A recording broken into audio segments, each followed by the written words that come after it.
It's not funny. Don't get yourself up into hysterics here. Okay, do it.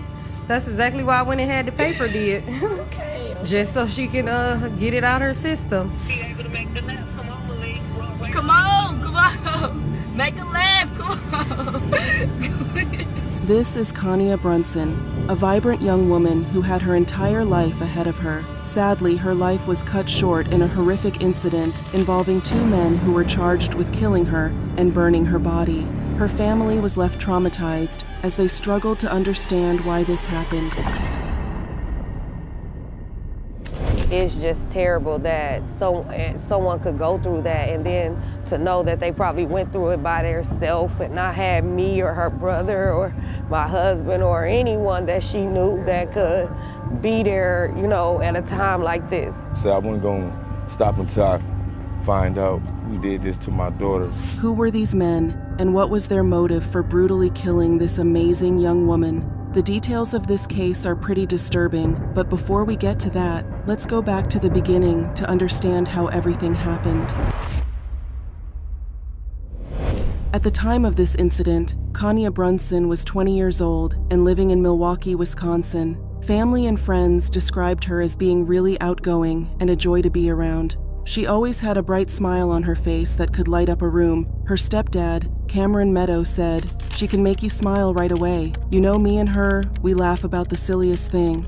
Her mom, Jennifer, said that she was her best friend and her everything. Despite her mom and dad not being together, she had a close relationship with her biological dad, Shanti Brunson, who said this about her. "Even if you haven't met or didn't know Kania, when you met Kania, you fell in love with Kania. She's going to make you smile. She's going to crack a joke. You just want to know who she is." A bright aura around her, a bright light. Growing up, Kania wanted to be either an orthodontist or a vet. But later she learned that she had a gift for making others look good, so she enrolled in beauty school. She actually taught me how to put on eyelashes and do my eyebrows. Kania also loved helping others and had just signed up for classes to become a certified assistant nurse. She wanted a lot of things out of life. She was going for it, her dad said. Her determination and passion in what she did were evident to everyone around her, and her family was super proud of her accomplishment. But Kania also had a secret, one that she had been hiding from her family for years, and one that would end up costing her her life. Horrific discovery. Kania was reported missing by her family on Saturday, September 24, 2022, after she failed to return home and no one could get in touch with her. Witnesses said that she was last thought to be seen near some condos before she went missing. Her car was found later that night, abandoned on the east side of King Drive in Milwaukee. Desperate efforts to find her immediately began with her family and friends, posting her pictures on social media and asking anyone with information about her whereabouts to please come forward. On September 30th, a week after she was reported missing, charred human remains were found near Keith on North Palmer Street in Milwaukee. The body was so badly burned that investigators could not initially determine the gender. Milwaukee police at the time reported that they were investigating a suspicious death. Using dental records, the victim was soon identified as 20-year-old Kania Brunson. It was evident that she had died a horrific death, with the medical examiner finding bullet and knife wounds on various parts of her body. Her wrists were also bound with wire or some kind of twine. The area where her body was found was roughly a mile from where her vehicle had been located. Medical examiners ruled her death as a homicide. Kania's family was understandably devastated by this turn of events, and they struggled to understand why someone would do something so awful to her. They held a vigil in her honor where they released balloons and called for justice. I just pray. I don't never want to let nobody ever feel this type of pain. Family and friends united by pain, gathering to grieve the loss of 20-year-old Kania Brunson. It's terrible that we have to do this. I would have never thought that I would be burying my daughter before she buries me. Meanwhile, the investigation into the brutal murder began with police asking anyone with information that could help find the killer or killers to come forward. A month after the gruesome murder, police would make major developments in the case by having two suspects in custody. One of the men, identified as Sultan Sharif, was charged with first-degree intentional homicide and mutilating a corpse, while the other man, Johnny Hopgood, who was Sharif's brother-in-law, was charged with being his accomplice and helping him get rid of Kania's body. That's when shocking details about what happened to Kania were revealed. Apparently, Kania had been having an affair with 50-year-old Sultan Sharif, who was a married man. At some point, Kania had contacted his wife to tell her about the affair, probably hoping that she would leave him and they could be together officially. But when Sharif found out, he was furious and tried to break things off with Kania. He even contacted Kania's mom to tell her that he wanted to end the affair. But clearly, things didn't work out as he had hoped, so he decided to come up with another solution to his problems. On September 24th, Kania went to meet up with Sharif, probably thinking that they would reconcile and continue with their relationship. But later that day, a friend of Sharif called 911 to report seeing him on top of a woman who was screaming, "He cut my throat," and pleading for help. Police went to the scene but didn't find anyone. But hours later, they were called to an alley where they found Kania's charred body. Brunson leaving home the morning of September 24th, texting her mom a smiley. I wasn't even there 30 minutes and they called and told me her car was found. And I knew then, at that point, like something happened to her. The day of the murder, police say Brunson met up with a married man she'd been seeing, Sultan Sharif. Strangely, he'd reached out to Brunson's mom a week earlier. He goes on to say, "I want to be done messing with your daughter, but she's reaching out to my wife." September 24th, a friend of Sharif's called 911 after he says he saw Sharif on top of the victim in Sharif's car and that the female stated, "He cut my throat." She was screaming and pleading for help. Police didn't locate the two then, but hours later were called to an alley near Keefe and Palmer where Brunson had been tied, shot, and then set on fire. She was everything to me. She was everything, and this is the most hurtful feeling. Police interviewed a number of people, including Sharif's wife, who claimed he'd been with her the night of the murder, which the complaint says was debunked through video evidence. And they think that they're gonna be out here and live their normal life after they, helped with this. Sharif's brother-in-law, Johnny Allen Hopgood, is charged as an accomplice. It's still hard to believe that she's not, here with us. Sharif was held on a bond of $500,000, while Johnny Hopgood was held on a $50,000 bond. Shocking revelation. Yes, a year has gone by, but it feels like just yesterday they first heard about Brunson's murder. Family and friends gathering today for a balloon release this afternoon. All pink, one of Brunson's favorite colors. They're remembering her as an outgoing young woman who had a bright future ahead of her. Police say Brunson spent the morning of September 24th, 2022 with Sultan Sharif. MPD believes Sharif killed her later that day. Police say Sharif and another man, Johnny Hopgood, burned her body. Sharif has not been convicted in her murder yet, something that family says is keeping them from being at peace. It's some comfort to know that, we have the suspects and, they are being charged. But yet and still with the court system, kind of headache, pushing stuff back, rescheduling everything. And, that's what's keeping, us from not having all the peace we want. Emily, the family says they'll be in the courtroom watching once this case goes to trial. Sayria, they tell me that the trial has been pushed back this far because of the court backlog from the pandemic. Right now, Sharif is scheduled for jury trial in December.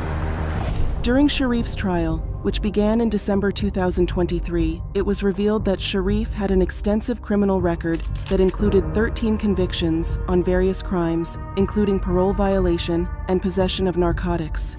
There was even a court order to have no contact with Kania and several other people at the time of her death.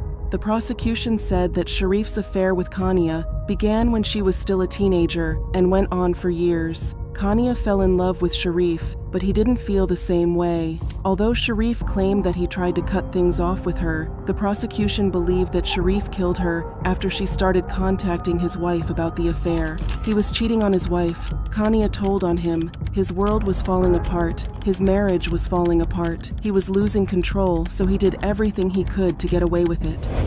According to the prosecution, Sharif killed Kania in a fit of rage and then recruited his brother-in-law to help him get rid of her body by burning it in a recycling bin near Keefe Avenue and Palmer Street. All of the evidence on this case points to Sultan Sharif being the person who is guilty of this crime.